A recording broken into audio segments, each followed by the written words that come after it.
pa lang sa supermarket dito sa Mandaue City sa Cebu, ang dispatcher na si Clentoy, tilian na! Hindi dahil sa kanyang pambihirang appeal, pero dahil sa kanyang mga sidekick na nakasampa pa sa kanyang mga balikat na dalawang daga. Ang dumi-dumi, nakakadiri. Nakakapag pa siya pagdaga, inaragaan. Ayaw talaga. Tiri para sa akin. Ratatouille yan.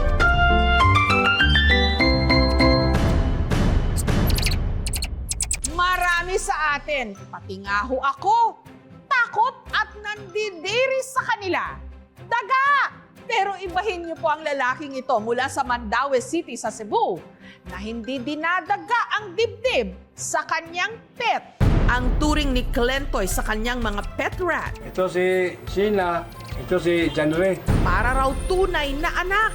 Yung daga dito sa balikat ko, wala na akong nararamdaman. Hindi ko nangangati. Sa alaga ko nilagay ko dito, hindi ko natakot sa sakit sa ilaga. Kaya nilagaan ko nilang mabuti yan. Sina Jenna at John Ray, itim ang balahibo, yung mga kung tawagin, house rat o dagang bahay. At habang nag-iipon pa si Clentoy ng pambili ng kulungan, ang lumang electric fan cover na ito muna ang kanilang harang. Paglaki nila, bibili ko ng malaki, gulungan, para malaki yung pag-ikot-ikot nila. Most of the countries, they consider the black rat as pest. This is my first time knowing someone na nandito sa Cebu na nag-aalaga ng house rat. Hindi lang siya common, pero hindi naman ganon kahirap mag-domesticate ng house rat.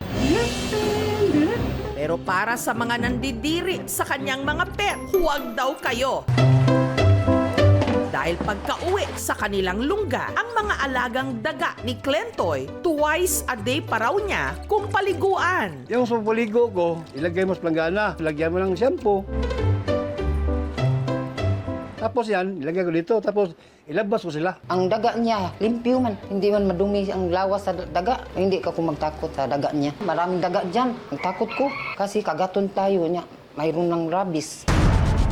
At kung ang ibang mga mababait sumasalisi sa kusina para may makain, sina Jenna at John Ray,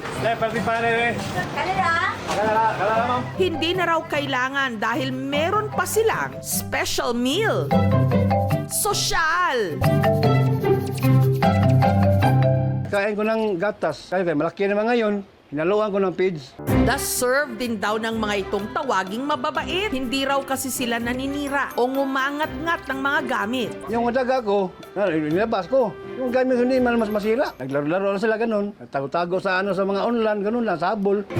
Magtatatlong buwan na mula nung itinapon ng kapitbahay ni Clentoy, sina Jenna at John Ray, na noon mga bubwit pa lang. Yung daga, nakita ko sa sa daanan, tinapon nila. Maliit pa, pakit pa yung mata nila. Kaya naawa ako, kinuha ako, kinukup ko para mabuhay sila. Ang 300 pesos na kita niya bilang dispatcher, araw-araw pinagkakasya niya sa pangangailangan ng 4 niyang mga anak at 2 niyang alagang daga. Sa pakiramdam ko, minsan mahirap ako sa daga. Kahit konti ang sweldo, budget ko lang. Sa gatas, mga 12 pesos. Paabot ng 3 araw. Sang shampoo, 8 pesos. Yung conditioner, 7 pesos. Paabot ng 5 araw. Uy, kasama ta.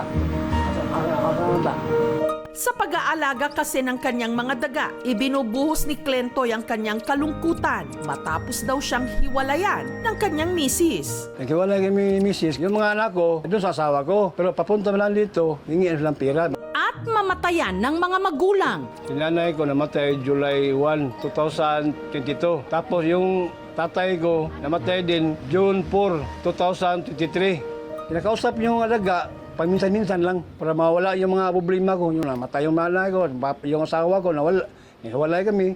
Kapag magkwento ako, iyak ako. Maisip ko yung papa ko.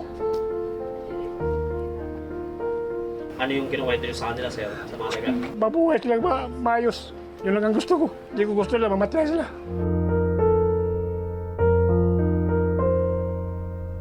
Pero ligtas nga bang gawing pet ang mga dagang bahay? Kung interesado talaga na mag-alaga ng hayop kagaya ng daga, dapat yung owner mag-consult muna ng licensed vet to be sure na yung type of species ng rat ma-consider as pet. Nitong Miyerkules, si Clentoy sinamahan ng aming team sa veterinarian para ipatingin ang kanyang mga anak-anakan. Yung pagdo-domesticate ng black rat, hindi naman masama yun. Pero they're animals, nangangagat yan sila eh. Ang advice ko sa kanila is they need to have the pre-exposure vaccine ng rabies. Kasi hindi naman natin alam kung kailan mangangagat yung daga. May mga sakit kasi na nahahawa yung tao sa dinadala ng black rat. Yun yung tinatawag na zoonotic disease. Like for example, the leptospirosis. Ito lang, bibigyan mo lang ng konti. Ang mga daga, binigyan ng gamot at multivitamins. Niregaluhan na rin sila ng bago at tig-isang kulungan. Saya ako. Kaya yung kid ko yung una, luma ko yun. Takip lang yung pa yun. Kaya ngayon, ito na. Concentrate lang ko sa daga ko para mawala yung mga problema ko.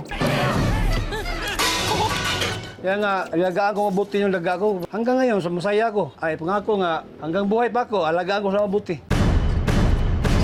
Peste kung ituring sila ng marami. Pinandidirihan. Kinatatakutan. Pero para kay Clentoy, kailanman hindi raw dadagain ang kanyang dibdib dahil alam niyang sa kanyang mga alaga, he always has a shoulder to cry on. Ow! Para mapanood ang mga trending at viral nating mga kwento, i-follow nyo lang po kami sa aming Facebook fan page.